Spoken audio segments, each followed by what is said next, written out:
Assalamualaikum warahmatullahi wabarakatuh.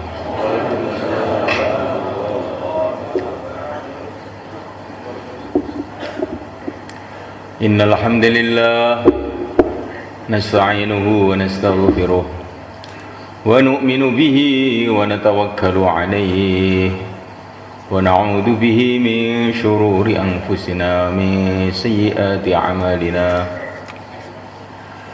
من يهديه الله فلا مضل له ومن يضلل فلا هادي له أشهد أن لا إله إلا الله وحده لا شريك له وأشهد أن سيدنا مولانا محمدا عبده ورسوله اللهم صل وسلم وبارك عليه وعلى آله وأصحابه والتابعين لهم بإحسان إلى يوم القيامة أما بعد.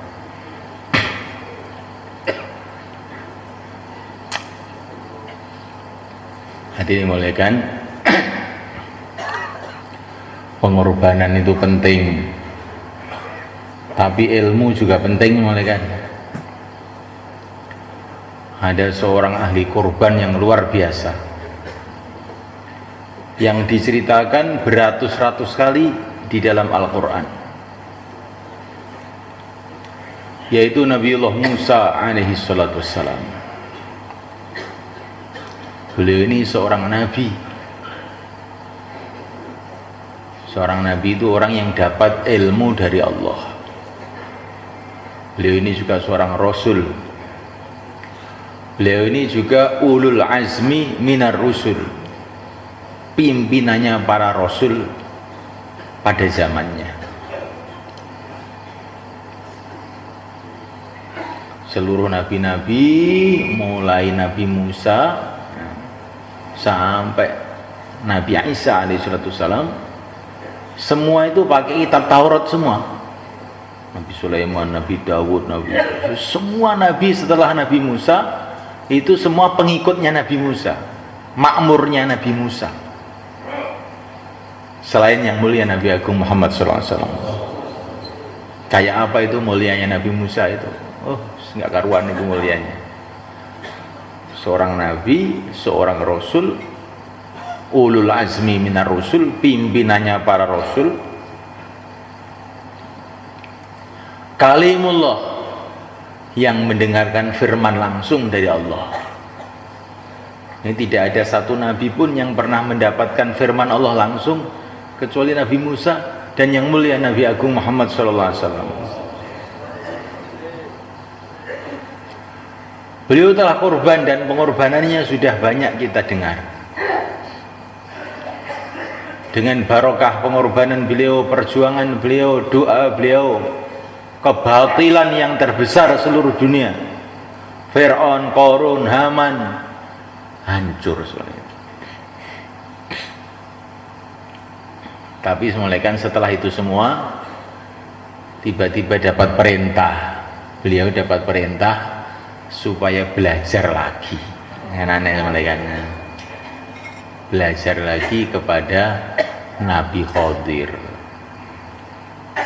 Jadi orang itu kalau sudah dakwah itu jangan merasa nggak perlu dengar bayan. Insyaallah, saya ini sudah karpun setahun, bayan untuk apa? Ini termasuk sombong. Lah orang sombong itu derajatnya merosot sud gitu sudah. Man takabbara wada'ahu Allah. Orang itu kalau sombong derajatnya diturunkan oleh Allah. Kalau orang itu tawadhu derajatnya dinaikkan oleh Allah. Ada orang itu setiap bayan subuh mesti ngantuk. Tanya kepada seorang ulama, saya itu setiap habis subuh dengar bayan subuh mesti ngantuk, apa sebabnya? Apa karena saya ini malam terlalu capek tahajud gitu ya? Maka ulama tadi mengatakan bukan, kamu itu kurang tawadhu. Kalau kamu tawadhu, kamu tidak ngantuk. Insyaallah, kan? Jadi kalau kepalanya di bawah itu bukan tawadhu, itu malah nggak tawadhu itu mau nyeruduk. kayak banteng itu loh, banteng ngamuk itu kan gitu, nyeruduk. Maka jangan nyeruduk malaikat ya. Apa nyeruduk ini? Nyeruduk itu pokoknya nyeruduk ya. Kelihatannya tawaduk padahal ngantuk, itu namanya nyeruduk. Maka semalakan orang ahli dakwah itu harus mementingkan ilmu, merasa masih kurang pengetahuannya, masih kurang kefahamannya, jangan merasa sudah cukup. Dan Nabi Musa itu sudah menerima wahyu, sudah jadi rasul, bukan hanya jadi rasul.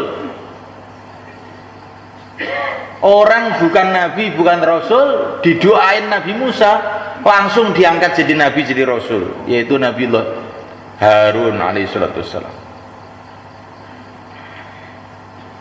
Ini kan orang sudah luar biasa betul Nabi Musa ini, kalimullah lagi. Tapi beliau ini diperintahkan untuk belajar lagi.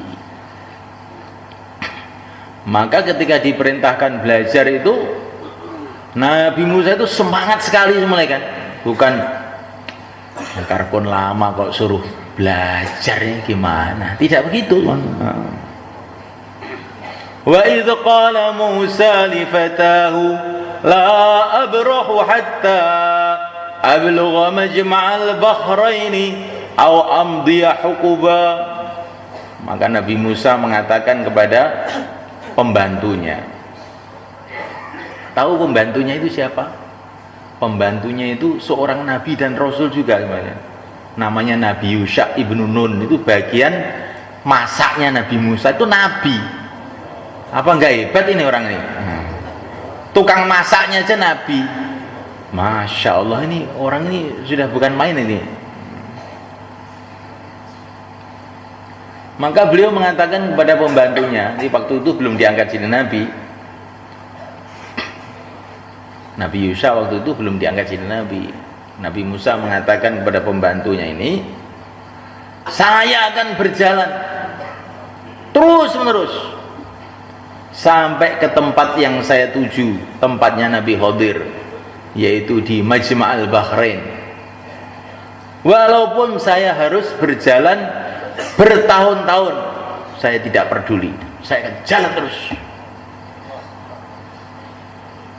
Ini semangatnya Nabi Musa dalam mencari ilmu.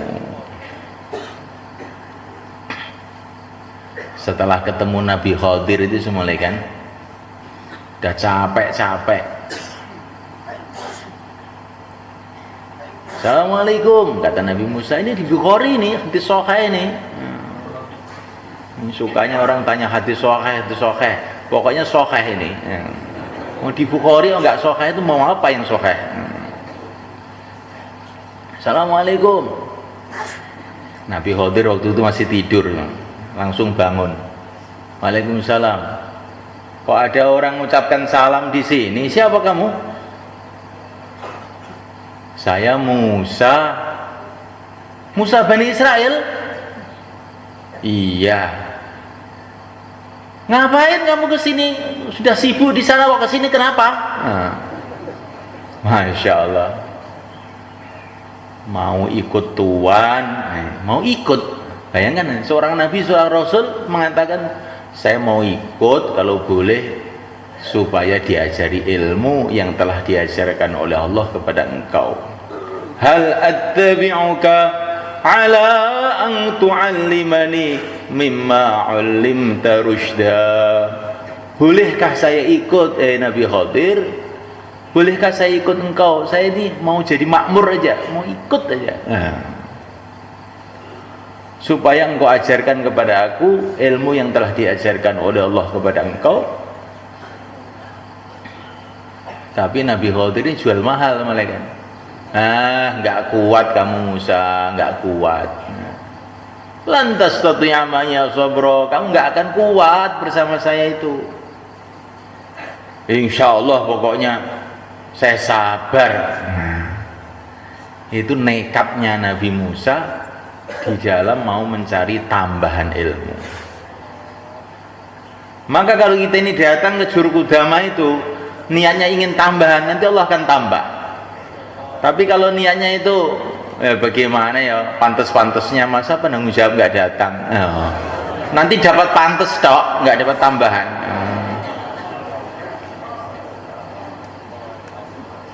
Insya Allah kan, jangan pantes-pantesnya, agama kok pantes-pantesnya.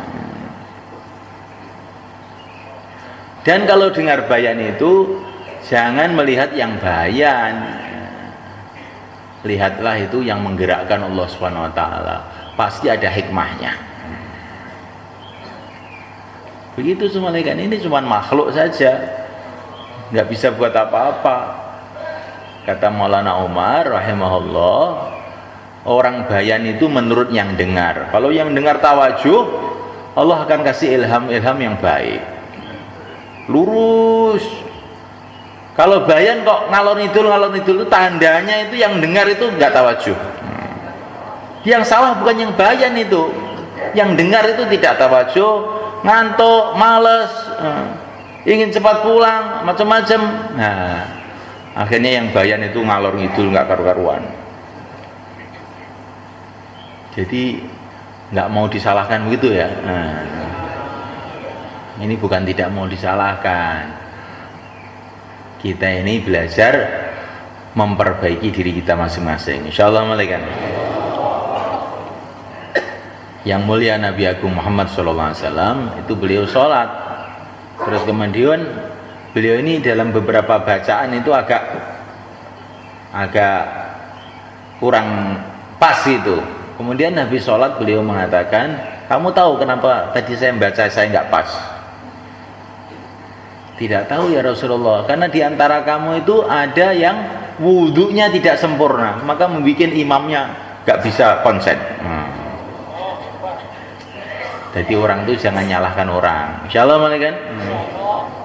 Ini imam kok rokaatnya lupa-lupa terus. Ya, kamu itu gara-gara wudhunya tidak pas itu tadi. Wudhu sambil ngantuk, wudhu sambil ngomong aja nggak pakai doa, akhirnya imamnya ngelambiar. Insyaallah kan? Allah.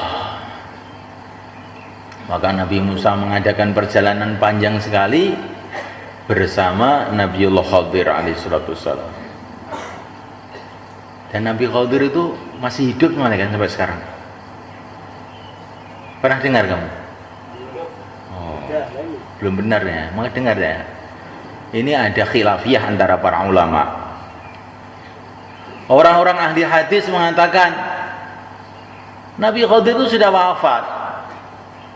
Seumpama masih hidup, pasti pada zaman Nabi ikut Nabi, berjuang bersama Nabi, dakwah bersama Nabi.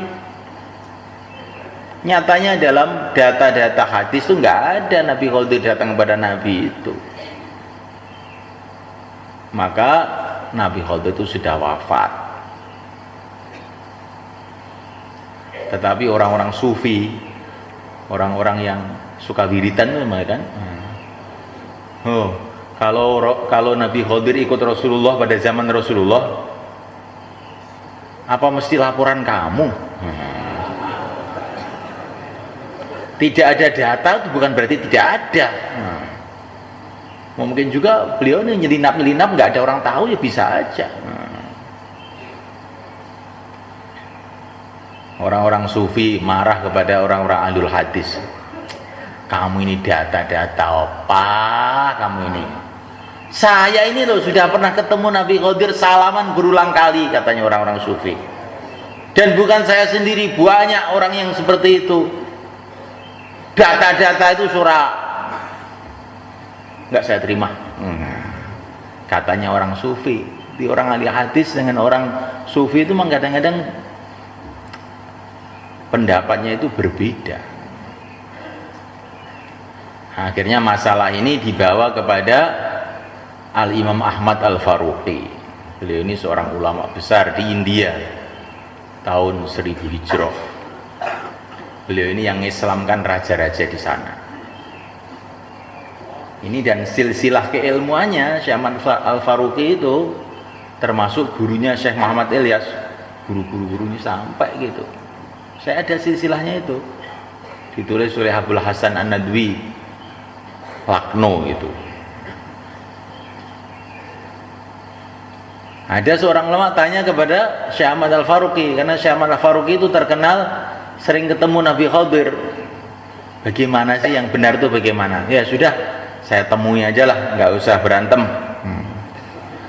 Maka Syekh Ahmad Faruqi menemui Nabi Khadir. Maka beliau tanya, ya Nabi Allah, sebetulnya engkau ini sudah wafat atau masih hidup sih?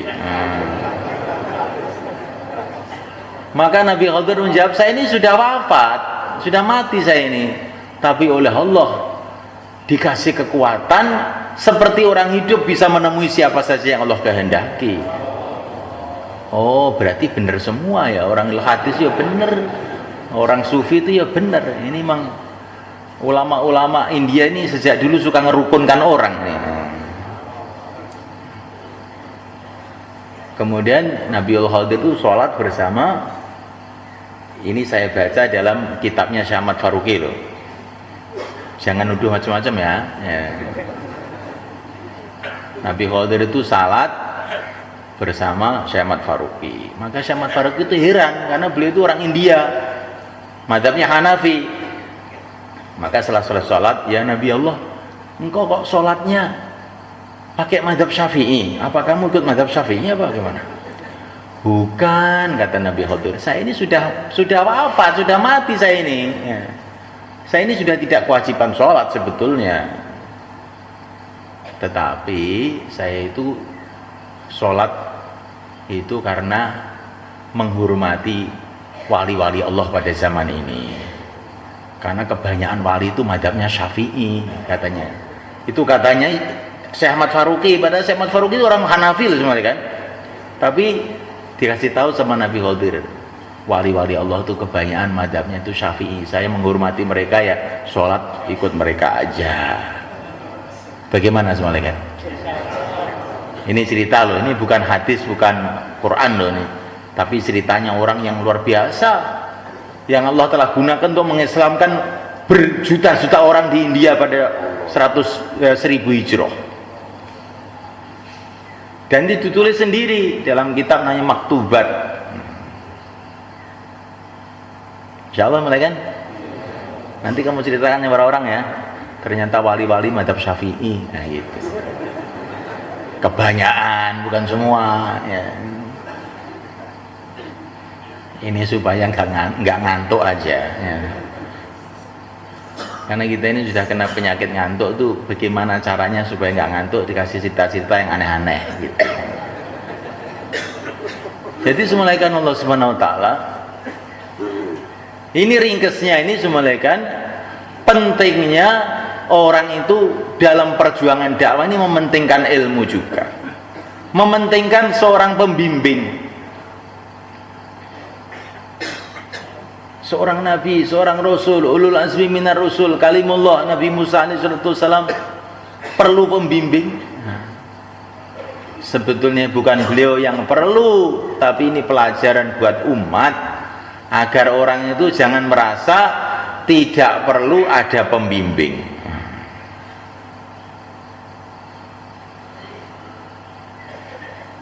Ada amir dalam tabligh ini, ada pimpinan. Ati Allah, ati Rasul, wa ulil amri minkum. Amirnya waktu itu siapa? Ya Nabi Musa sendiri. Tapi Nabi Musa disuruh cari pembimbing. Ini menunjukkan orang itu memang perlu, kan? Walaupun tuh orang itu sudah korban habis-habisan, sundul langit. Nah, ngerti sundul langit itu? Sudah korbannya itu notok. Itu perlu ada orang yang nasihati dia, itu perlu ada. Nah, dengan cara begini timbullah sifat tawadhu. Dengan munculnya sifat tawadhu, man tawadhu'a lillah rafa'ahullah. Orang yang tawadhu diangkat derajatnya oleh Allah. Kita dalam dakwah ini perlu tawadhu semalekan. Kita harus korban habis-habisan. Tapi kita ini harus menafikan pengorbanan kita. Merasa bahwa pengorbanan kita ini nggak ada apa-apanya dibanding apa yang kita cari. Yang kita cari itu adalah ridho Allah. Yang kita cari itu mau bersanding dengan Rasulullah. Yang kita cari itu surga Allah. Istana-istana dari emas, dari intan, sungai dari susu, dari madu, bidadari yang nang cantik. Kalau pelayannya bidadari keluar ke dunia ini, pelayannya ini semua malaikat, maka seluruh dunia akan berebut dan perang, dan tidak akan bisa didamaikan sebelum semuanya mati semua. Ini hadis malaikat. Yang kita cari itu begitu. Kalau kita mau beli sepeda ontel, berapa siap korban? 1 juta. Kalau sepeda motor, 1 juta nggak dapat, 10 juta. Kalau Mercedes, 500 juta. Kalau mau beli pesawat terbang, wah ini belum tahu harganya nih saya. Berapa tuh? Kayak pernah beli aja. Lah kalau mau beli surga ini semulaikan, berapa pengorbanan yang harus kita buat? Itu pengorbanan yang kita buat itu untuk beli kerikil 1 di surga nggak boleh sebetulnya. Tapi karena Allah itu punya sifat syakur, menghargai amalan hambanya, maka kita ini korban sedikit aja sudah dihargai oleh Allah. Masya Allah. Setelah dihargai, lupa diri, saya ini korban besar. Padahal itu ibaratnya kita ini mau beli Mercedes, bawa uang 5.000. Tapi yang punya mobil ini memang baik orangnya. Masya Allah, 5.000, silakan ambil. Padahal itu beli pentilnya aja nggak cukup. Nah, malaikat Allah Ta'ala. Tapi ini dasar orang kampung, dihargai malah sombong dia.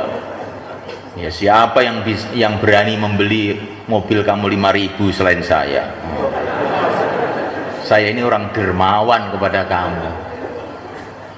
Maka yang punya toko itu cuman senyum-senyum, kok goblok temen arek iki lho, kok goblok temen. Ora apa-apa lah.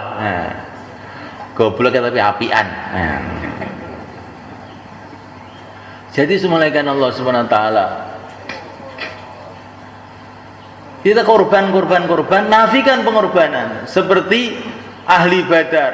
Korban habis-habisan. Pertolongan Allah datang, tetapi setelah itu langsung dinasihati oleh Allah. Walam taqtuluhum walakinnallaha qatalahum wama ramaita idz ramaita walakinnallaha rama. Kamu itu di Badar itu enggak buat apa-apa, hanya Allah yang buat. Maka Nabi pulang dari Badar mengucapkan takbir, sadaqa wa'dah wa nasara 'abdah wa 'azza jundahu wa hazamal akhzaba wahdah. Sadaqa wa'dah, Allah telah membuktikan janjinya. Wa nasara 'abdah, telah menolong hambanya. Wa 'azza jundah, dan telah memenangkan pasukannya. Wa hazamal akhzaba wahdah, dan hanya Allah sendiri yang mengalahkan orang-orang kafir itu. Jadi kamu ini nggak ikut apa-apa, semua Allah Subhanahu wa ta'ala. Kita ini sebetulnya bukan korban. Waliyubliyal mu'minina minhu bala'an hasana. Tapi kita ini digunakan oleh Allah untuk korban. Korban tuh yang kamu korbankan tuh apa? Kamu itu nggak punya apa-apa. Jadi kata-kata korban itu sebetulnya penghormatan saja semalekan. Sebetulnya kita ini sih nggak punya apa-apa. Harta juga milik Allah, diri kita juga milik Allah. Kalaupun kita ini pandai juga otaknya yang kasih Allah. Kalau kita ini pokoknya apa saja semua milik Allah, kita nggak punya apa-apa. Kalau kita ini nekat juga nekat, itu pun pertolongan Allah. Jadi kamu itu nggak punya apa-apa. Modal dengkul pun kamu nggak punya. Modal nekat pun kamu nggak punya. Kalau Allah nggak pasang hati di dada kamu nekat dari mana? Qul wa indillah, semua dari Allah. Maka korban-korban dan nafikan pengorbanan.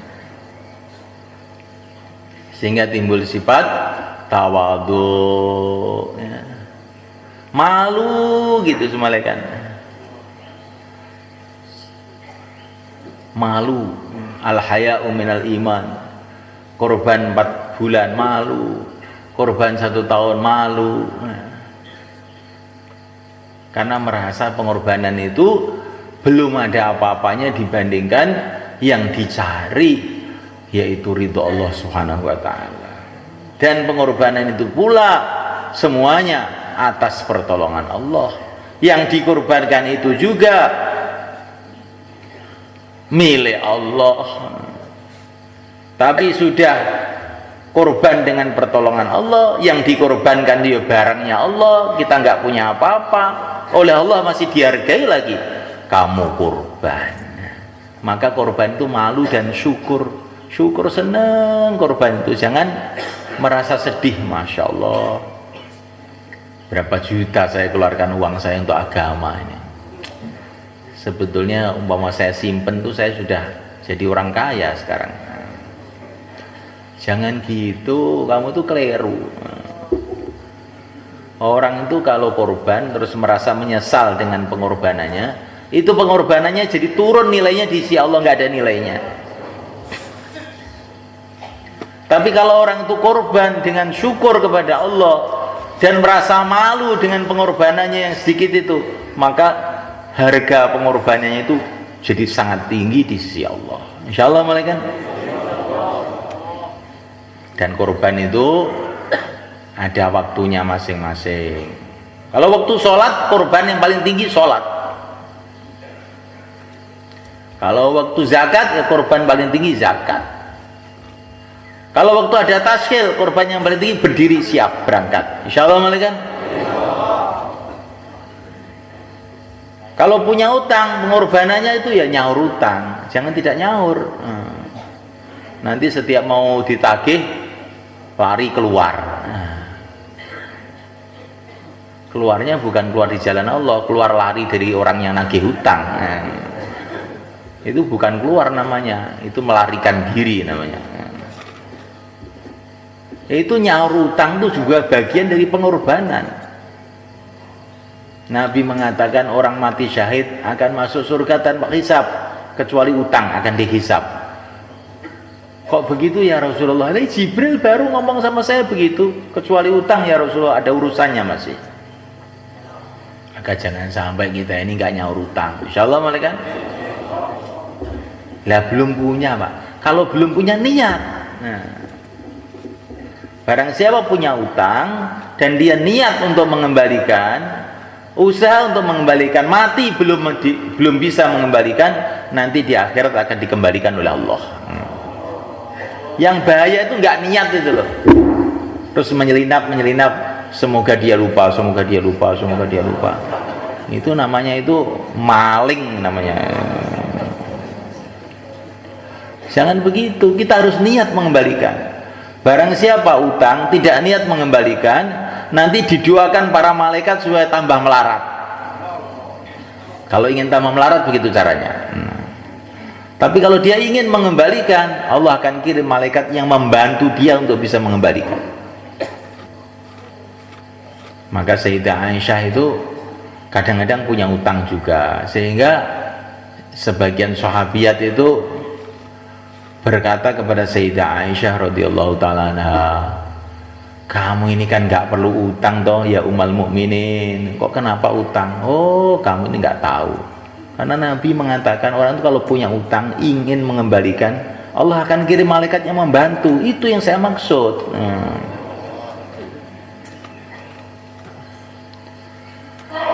Karena aneh malaikat, kita utang, Sayyidah Aisyah juga utang, tapi beda.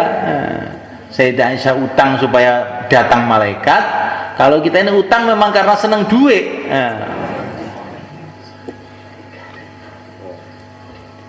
Jadi para sahabat itu kayak sama kadang-kadang perbuatannya dengan kita itu, tetapi hatinya itu tidak sama, maka nilainya tidak sama di sisi Allah, akhirnya juga tidak sama, barokahnya tidak sama.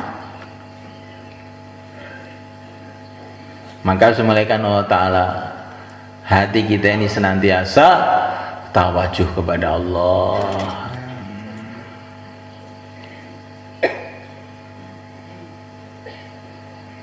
Tawajuh kepada Allah, yakin kepada Allah, yakin kepada janji-janji Allah. Jangan ada ragu sedikit pun bahwa agama ini kalau kita kerjakan sungguh-sungguh pasti akan mendatangkan kebaikan-kebaikan, barokah-barokah, mendatangkan hidayah dunia dan juga akan mendatangkan kemuliaan di akhirat. Insyaallah malaikat. Janji Allah itu pasti. Tapi kapan? Nah, pertolongan Allah itu pasti datang, tapi kapan? Bagaimana bentuknya? Itu rahasia Allah. Nabiullah Ibrahim dakwah yang ikut dikit malaikat. Tetapi Allah tampakkan barokahnya kerjanya Nabi Ibrahim itu setelah wafatnya. Tidak ada nabi, tidak ada rasul setelah Nabiullah Ibrahim kecuali dipilih oleh Allah dari keturunan Nabi Ibrahim. Wa ja'alna kalimatan baqiyatan fi aqibih la'allahum yarji'un. Seluruh nabi, seluruh rasul setelah Nabi Ibrahim itu anak cucunya Nabi Ibrahim semua, termasuk yang mulia Nabi Agung Muhammad sallallahu alaihi wasallam. Dia Allah tampakkan barokahnya itu pada anak cucunya. Maka kita ini jangan buruk sangka kepada Allah. Saya ini sudah dakwah, sudah doa, tak rewangi soro-soro, tapi gak untuk taskilan. Mungkin belum datang. Mungkin datangnya itu setelah kamu mati. Kamu mati dulu lah, nanti kan datang. Kenapa? Karena kamu masih hidup, taskilannya banyak. Bisa-bisa kamu jadi sombong karena iman kamu ini lemah. Allah sayang sama kamu, taskilannya nanti-nanti aja supaya kamu setelah mati taskilannya muncul. Insyaallah malaikat. Kapan matinya? Sebentar lagi. Insyaallah malaikat. Maka tawajuh kepada Allah, husnudzan kepada Allah, tawakal kepada Allah. Tawakal kepada Allah semalaikat, bergantung kepada Allah dalam urusan rizki itu penting. Tapi tawakal kepada Allah urusan dakwah lebih penting lagi. Itu ayat-ayat tawakal yang dalam Al-Quran itu kebanyakan kaitannya dengan dakwah. Tawakal dalam dakwah. Fa in tawallaw faqul hasbiyallah la ilaha illahu alaihi tawakkaltu wa huwa rabbul arsyil azim. Kalau orang-orang menentang engkau Muhammad, katakanlah hasbiyallah, cukup Allah. La ilaha illallah, tidak ada Tuhan selainnya. Alaihi tawakkaltu, hanya kepada Allah lah aku bergantung menghadapi orang-orang yang nentang ini. Wa huwa rabbul arsyil azim, Allah adalah Tuhannya arasy yang agung. Kalau kita ini dakwah dengan tawakal, ada masalah hasbiyallahu la ilaha illallah alaihi tawakkaltu wa huwa rabbul arsyil azim, maka insyaallah penentangan-penentangan itu akhirnya malah jadi barokah. Insyaallah malaikat. Yang nentang-nentang Nabi itu malaikat akhirnya dapat hidayah, jadi sahabat, jadi wali-wali, atau kalau memang nggak dapat jatah hidayah, hancur semuanya. Nggak ada yang ketiga. Itu Abu Sufyan itu nentang aja semalaikat, tapi nggak kualat-kualat itu, sudah nentang itu masih segar bugar aja, nentang terus sampai anaknya sudah diambil istri sama Nabi masih nentang aja terus. nggak kapok-kapok itu. Ternyata Allah simpen hidayah untuk beliau, akhirnya masuk Islam. Dan beliau termasuk pejuang yang hebat sampai syahid di negeri Syam sana.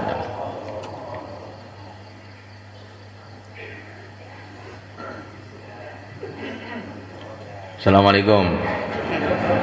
Salam. Ini mana Curukudama. Curukudama ini kalau orang ngantuk bangunkan. Kalau istima orang-orang baru, kalau udah ngantuk diikram, kasih kopi. Kalau orang lama, kalau ngantuk disiram kopi. Shalom alaikum. Nah, ini orang lama, assalamualaikum. Ini pembicaraan penting ini. Nanti kalau orang lama ini salah paham ini bahaya, assalamualaikum. Insyaallah malaikat. Ini maaf ya malaikat. Ini kan teman sendiri kan gak apa-apa ya. Ini sudah orang lama itu dimarahi, diapa, ditempiling, disepak, gak dikasih makan itu sudah biasa.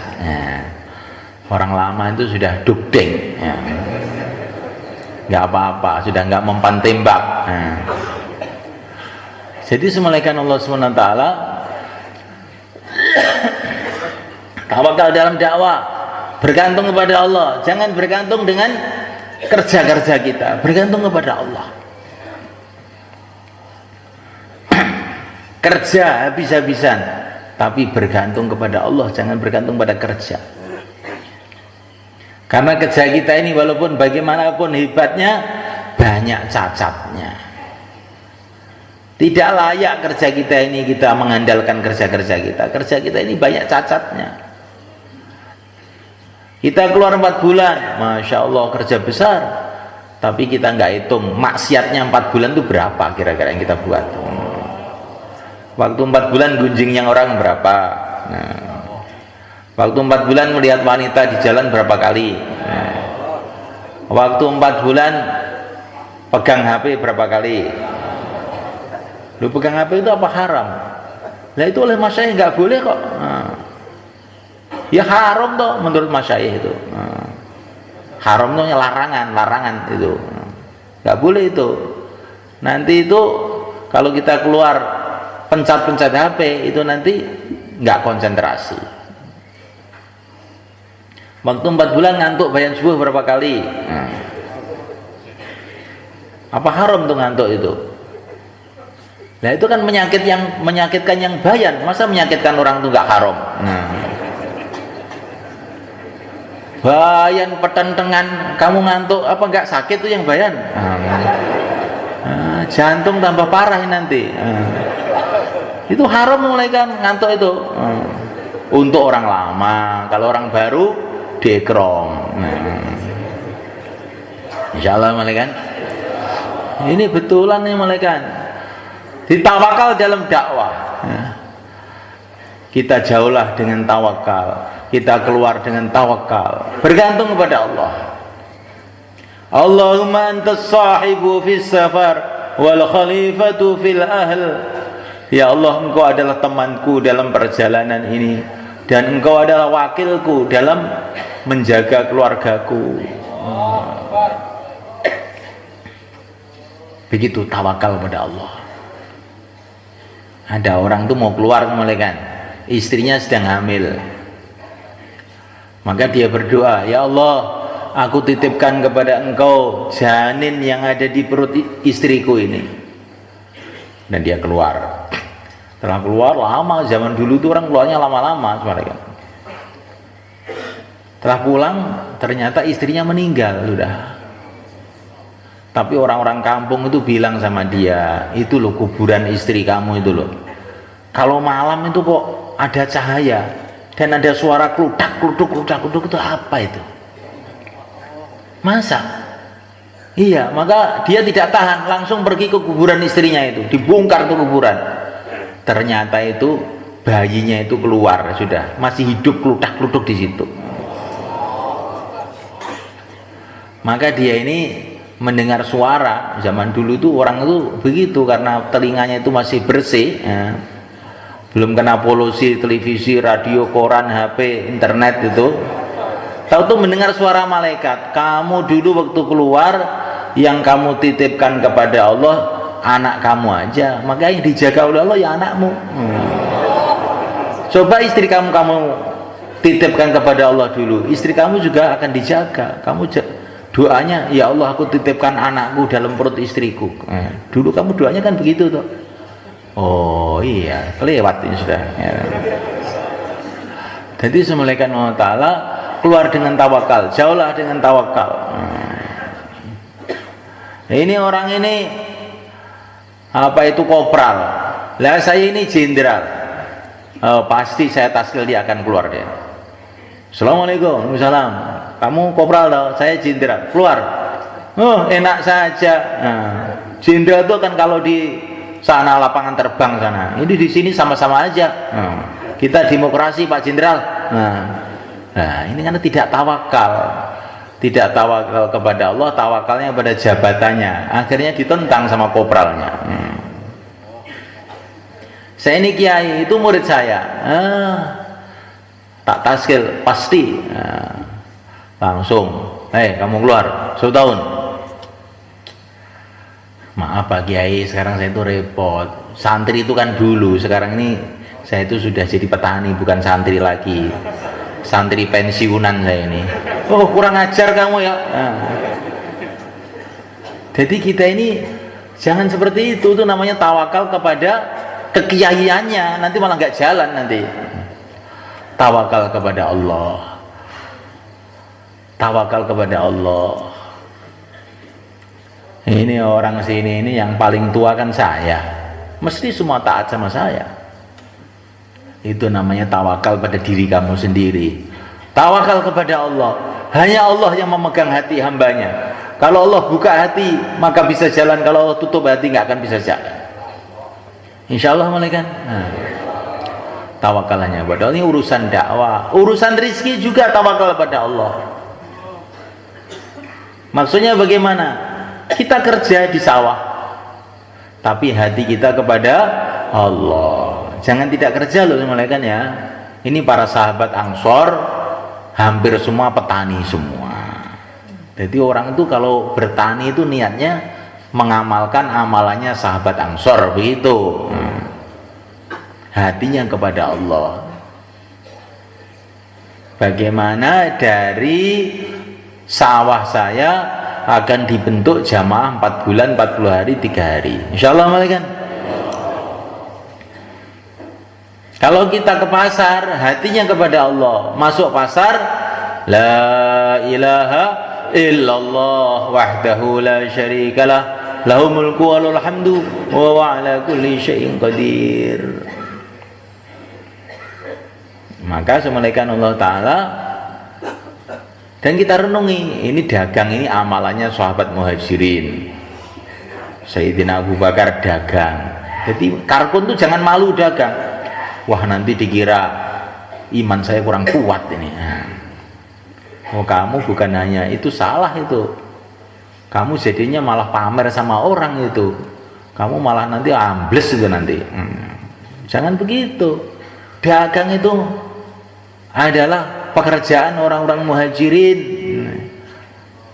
Saya akan keluarkan jamaah dari toko saya, dari pasar saya. Hatinya kepada Allah. Dan kemudian dagangnya sesuai dengan syariat. Jangan riba. Jangan riba. Jangan hubungan dengan bank.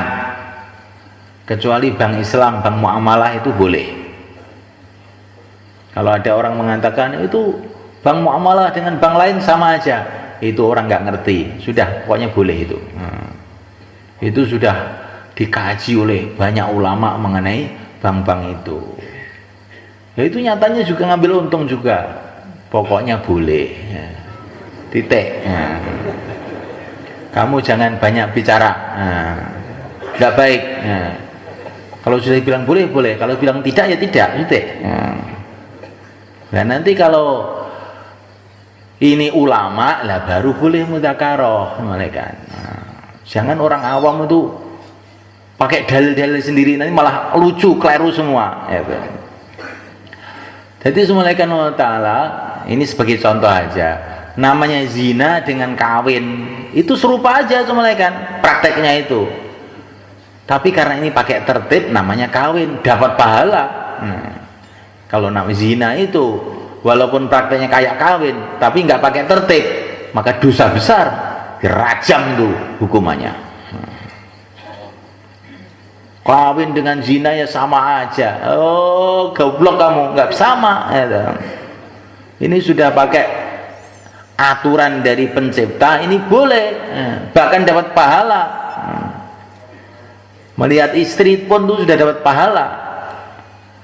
Tapi kalau zina, oh, dosa besar.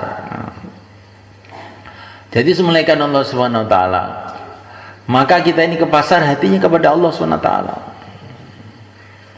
Sayyidina Abu Bakar ke pasar malaikat, Sayyidina Umar ke pasar, Sayyidina Utsman malah pedagang besar, Sayyidina Ali itu kadang-kadang kerja kasar, buruh menyirami air di sawah, menantunya Rasulullah SAW.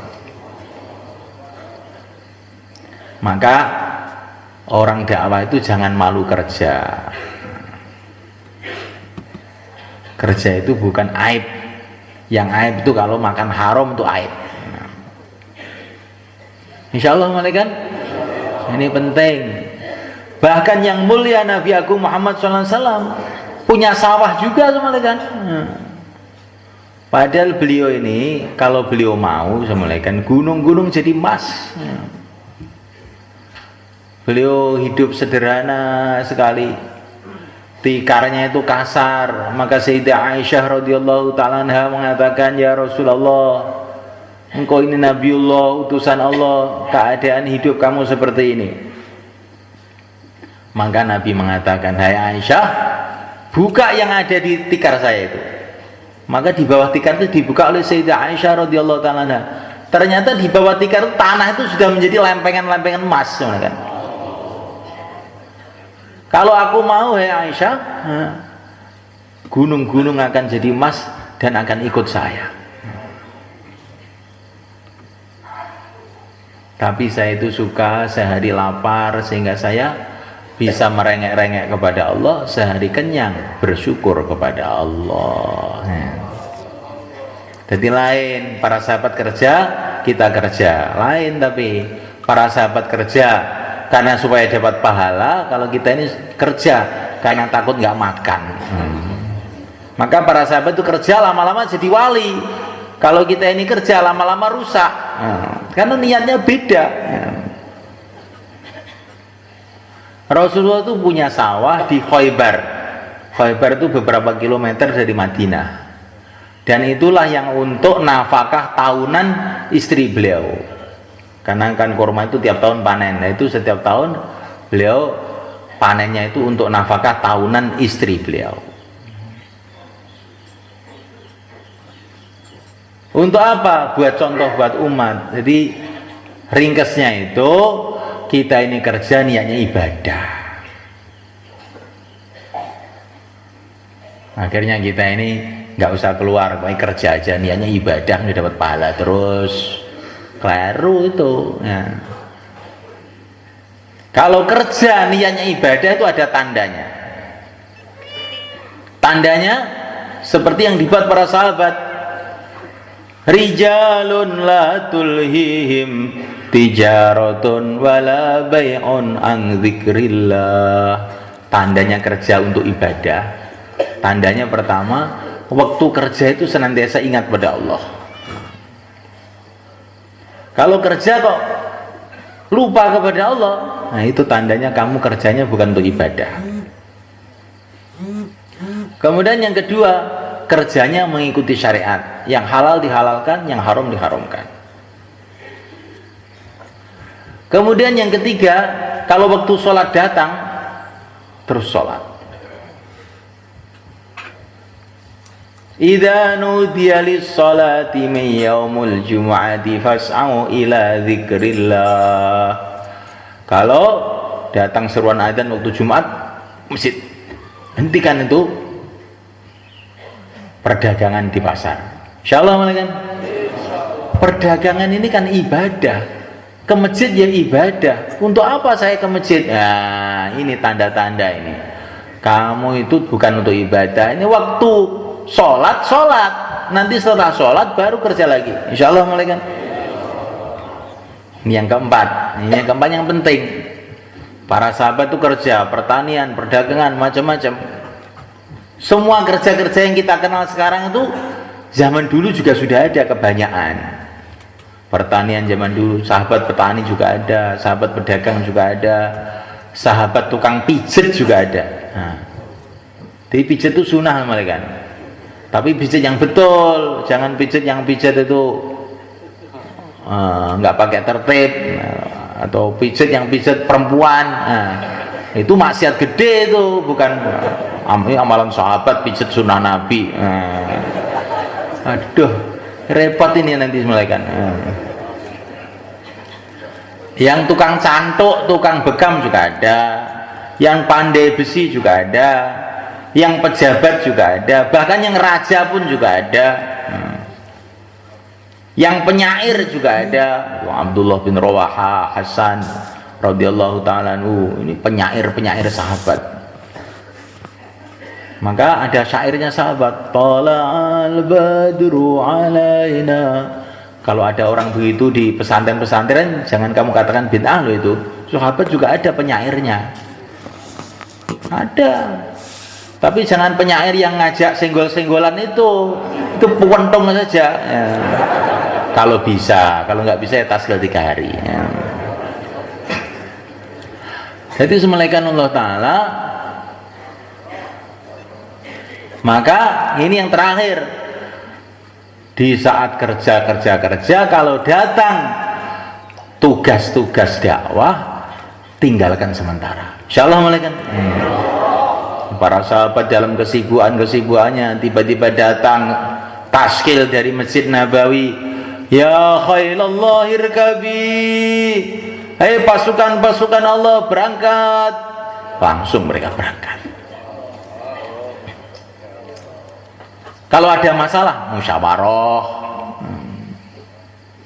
Seorang sahabat mau berangkat, datang kepada Rasulullah. Saya siap berangkat ya Rasulullah. Kamu masih punya 2 orang tua di rumah? Masih. Kamu khidmat orang tua kamu. Akhirnya orang membaca hadis ini, terus nggak mau keluar. Oh, ini Rasulullah tuh nyuruh khidmat orang tua. Malah orang mau keluar disuruh pulang. Itu pemahaman yang keliru, kata para masyayikh itu. Dia pulang dengan musyawarah dengan Rasulullah. Kamu boleh aja buat gitu, tapi bukan langsung terus pulang, itu tidak. Laporan sama amirnya, musyawarah. Saya itu punya orang tua, nggak ada yang ngerawat di rumah, bagaimana? Nah ini baru pulang kamu seperti sahabat tadi. Tapi kalau nggak mau keluar tuh di rumah saja, itu bukan sahabat, itu sahabat itu. Insyaallah malaikat. Sayyidina Utsman bin Affan radhiyallahu ta'ala anhu sudah siap mau keluar ke Badar. Tiba-tiba istri beliau sakit. Laporan sama Nabi, oh kamu jaga istri kamu.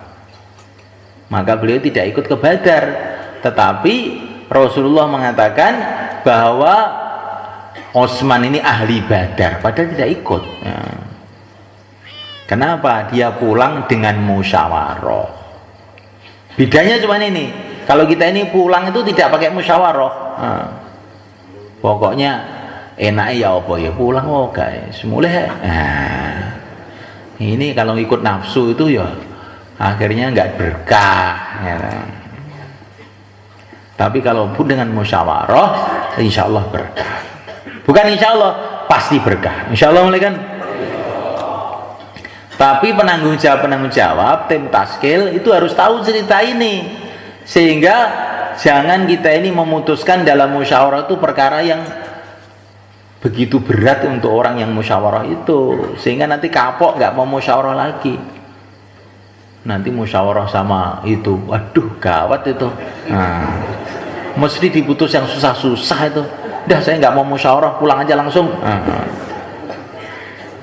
Kalau mimpin musyawarah itu putus perkara yang paling mudah dikerjakan. Jangan perkara yang paling mujahadah, yang paling mudah. Ma khuyira Rasulullah SAW baina amrain ilakhtaro aisarohuma malam yakun ithma. Kalau Rasulullah itu disuruh memilih dua perkara, maka beliau memilih yang paling mudah selagi bukan dosa. Tapi bukan langsung mau musyawarah, ini istri saya sakit bukan? Sudah pulang. Nah, anak saya sakit, pulang. Akhirnya jamaahnya pulang semua. Dipikirkan itu. Barangkali ada orang-orang masjid kamu, karkun-karkun di masjid itu yang mau mikirkan ini bagaimana. Karena orang itu memang nafsunya itu ingin pulang. Maka dicari jalan keluarnya, bagaimana dia bisa berangkat tapi keluarganya yang di rumah itu bisa jalan. Insyaallah malaikat. Targhib, orang-orang di masjid itu targhib. Man jahaza ghazian faqad ghaza wa man khalafa fi ahli bi khairin faqad ghaza. Barang siapa membantu orang berjuang dapat pahala orang berjuang. Barang siapa yang mengurus keluarganya orang berjuang dengan baik, maka dapat pahala perjuangan juga. Itu semenaikan para sahabat itu, kalau ikram temannya itu tidak seperti kita. Sudah, itu dalam hal itu sahabat. 1 bulan ini keluarga kamu saya yang urusan dapurnya saya udah. Ada yang 2 bulan saya, seminggu saya. Bahkan ada semelaikan sahabat Abu Bakar itu kalau bantu orang itu, keluarga kamu seumur hidup yang urus saya, udah kamu nggak usah mikir itu. Ada juga. Ya, dengan cara kerjasama ini maka kita ini jadi mudah. Insya Allah malaikat.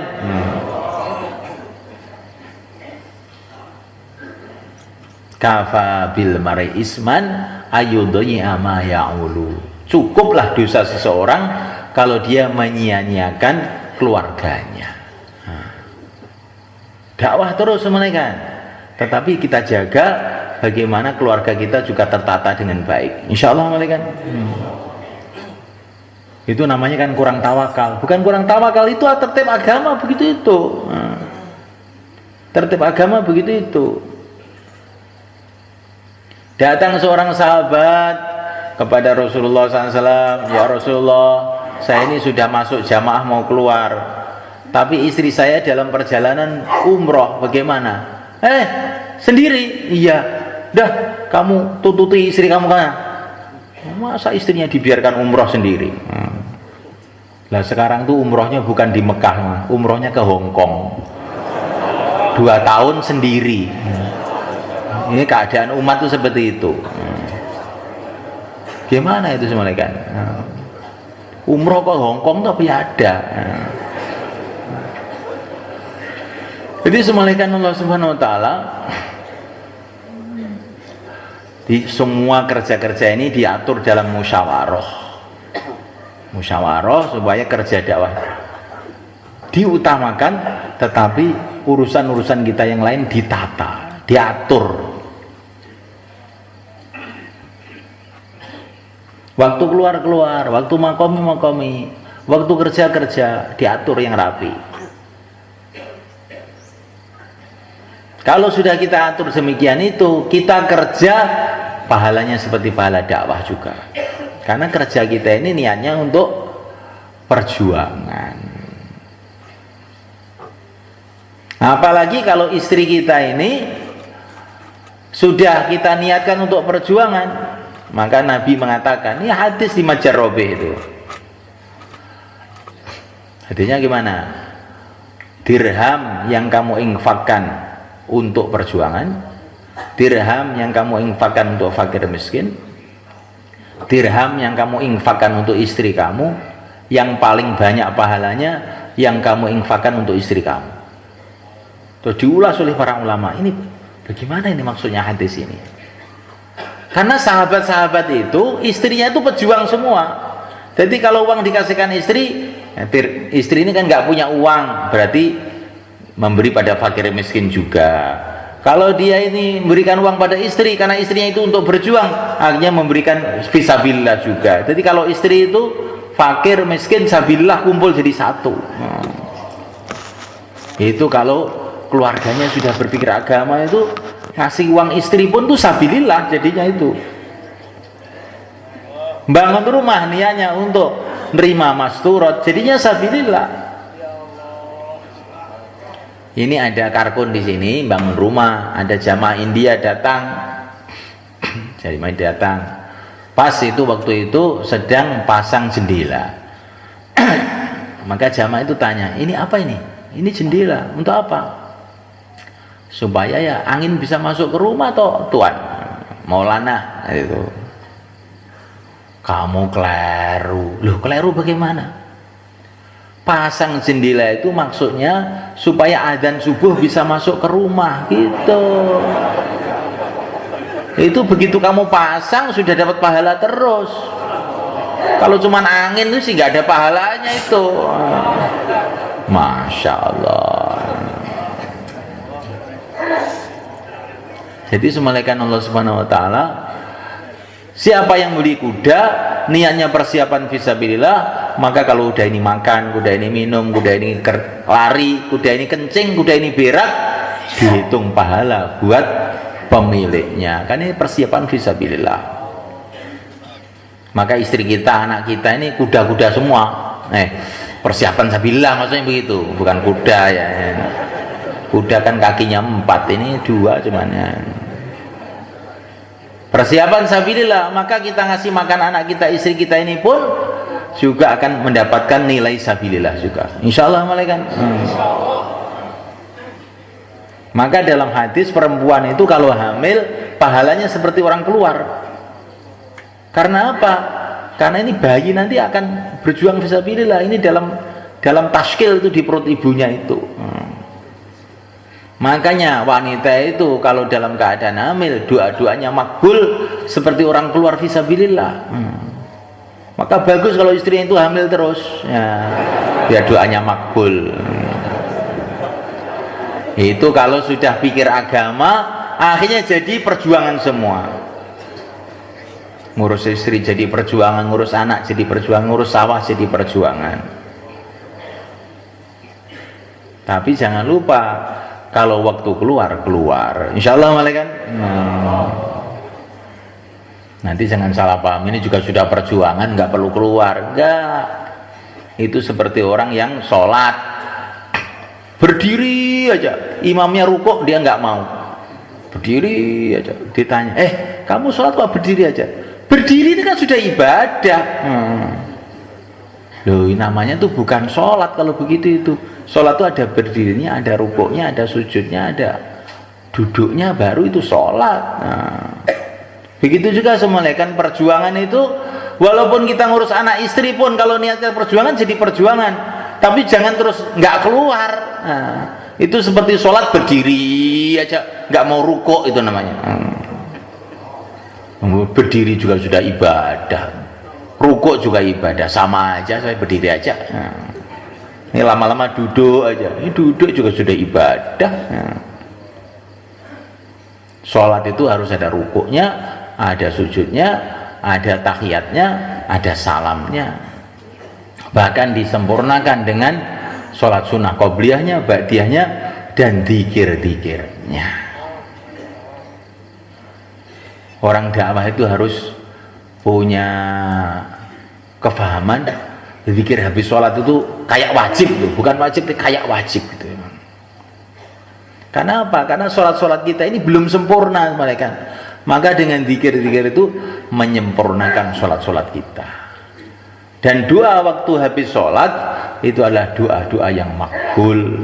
Nah, kita jangan sampai habis sholat langsung pergi, tidak, wiridan dulu yang panjang-panjang. Al-Imam As-Suyuti radhiyallahu ta'ala anhu menulis kitab Fadilah Ayat Kursi, itu tebel sekian mereka. Banyak hadis-hadis mengenai Fadilah Ayat Kursi. Sayyidina Ali mengatakan, saya heran kalau ada orang Islam kok terus nggak baca ayat kursi. Itu saya pernah dikasih tahu oleh seorang masyayikh, kalau kamu istiqomah baca ayat kursi, Habis sholat 10 kali aja, nanti kamu tuh di mana-mana jadi pimpinan. Kalau kamu tukang becak pun jadi pimpinan tukang becak. Iya katanya itu. Kamu mudah mau mempengaruhi orang, tapi tidak mudah dipengaruhi orang kamu. Baca ayat kursi. Jangan karkun kok melas, tidak ada temannya di mana-mana. Itu kurang wiritan.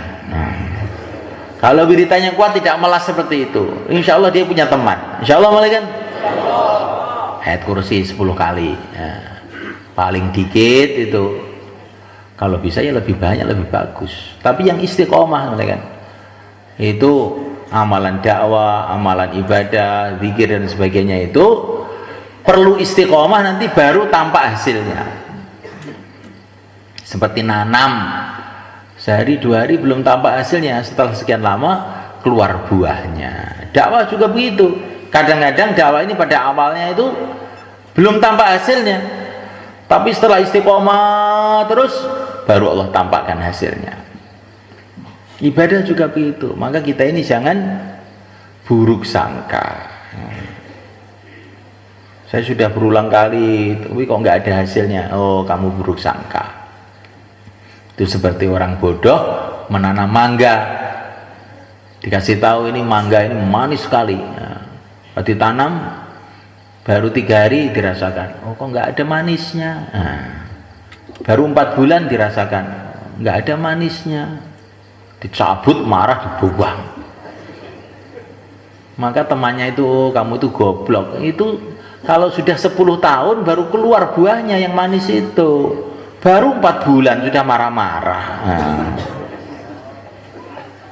Insya Allah malaikat. Nabiullah Nuh alaihi salatu wassalam mendapatkan pertolongan Allah sehingga kebatilan hancur. Bukan setelah 4 bulan, setelah bertahun-tahun, ratusan tahun. Ya kita ini masih lumayan kok semalekan. Bukan masih lumayan, begitu Allah mudahkan kerja dakwah untuk umat ini. Karena umat ini ummatun marhumah, umat yang disayangi oleh Allah, maka kerja dakwah itu dimudahkan. Kita ini kerja belum sungguhan betul, belum, tapi sudah banyak orang yang dapat hidayah. Insya Allah malaikat. Kita syukuri, jangan kita ini suka ngomong, kita ini sudah mujahadah, tapi kok nggak ada orang gak mau gubris. Ya, jangan begitu. Mungkin waktunya belum datang. Itu nanya bayi di dalam perut, itu ada waktunya, keluarnya itu ada waktunya. Kalau belum waktunya keluar, kamu pecet-pecet, nanti malah perutnya sakit, bisa mati malah. Nah, maka dalam dakwah ini sabar. Likulli ajalin kitab. Segala sesuatu itu sudah ada tulisannya di sisi Allah. Kapan? Sudah ada tulisannya. Kita semua kan membentuk 5 amal masjid. Kemudian kita bentuk jamaah dari masjid kita. Kita buat 5 tahapan. Saling undang makan. Makan bersama, saling undang makan. Menyempurnakan amal rumah, amal masjid, menabung, doa, menangis. Nah, dengan harapan 2 bulan lagi, 3 bulan lagi akan keluar. Tapi kita harus tahu di sisi Allah sudah ada tulisannya kapan mau dia mau keluar. Yang penting kita gerak aja, tawakal kepada Allah saja. Barang siapa tawakal kepada Allah akan cukupi. Nggak tahu bagaimana Allah mencukupi. Kadang-kadang orang ini nggak keluar, orang lain Allah keluarkan. Orang Mekah nggak mau, orang Madinah Allah keluarkan. Orang Taif nggak mau, jin-jin Allah datangkan. Ketika Rasulullah pulang dari Taif, maka jin-jin pada masuk Islam mereka. Mungkin tuh mahala-mahala yang nggak hidup-hidup, cuma jinnya banyak sebetulnya. Kita nggak tahu. Dan kalau jin itu dakwah, kita dapat pahalanya juga. Jadi jangan kita buruk sangka, saya ini Pak udah 10 tahun istiqomah, tapi nggak dapat taskilan. Ya sih sabar wae. Kita tidak tahu. Tapi di samping kita ini sabar, harus kita ini muhasabah. Mungkin ada amalan saya, perbuatan saya yang tidak diridhoi oleh Allah, maka kita ini istighfar, menangis. Hadirin mulaikan Allah Ta'ala, siapa yang takwa, Allah akan kasih rizki tanpa disangka-sangka. Rizki itu bukan hanya duit saja, mulaikan. Rizki itu anak yang soleh, istri yang taat, teman yang baik, termasuk rizki juga kesehatan, termasuk rizki semulaikan ketenangan. Itu rizki mahal loh semulaikan.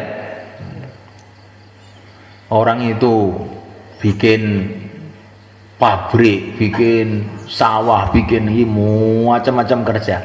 Maksudnya untuk apa? Supaya hatinya tenang.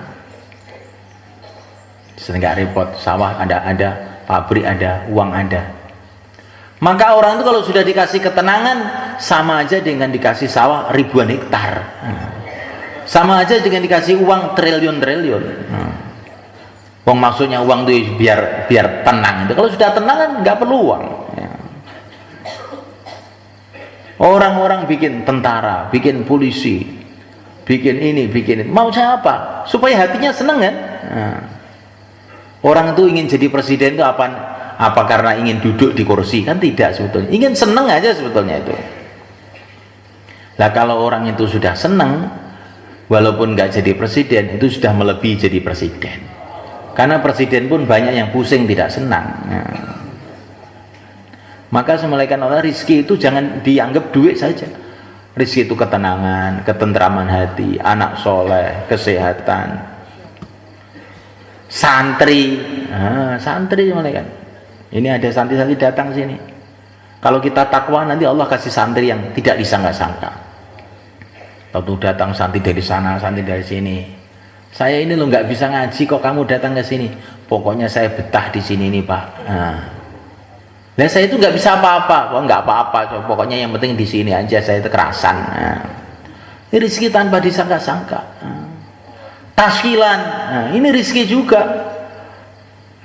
Targetnya 1 jamaah 4 bulan. Tahu-tahu keluar 10 jamaah. Mungkin apa enggak sebenarnya?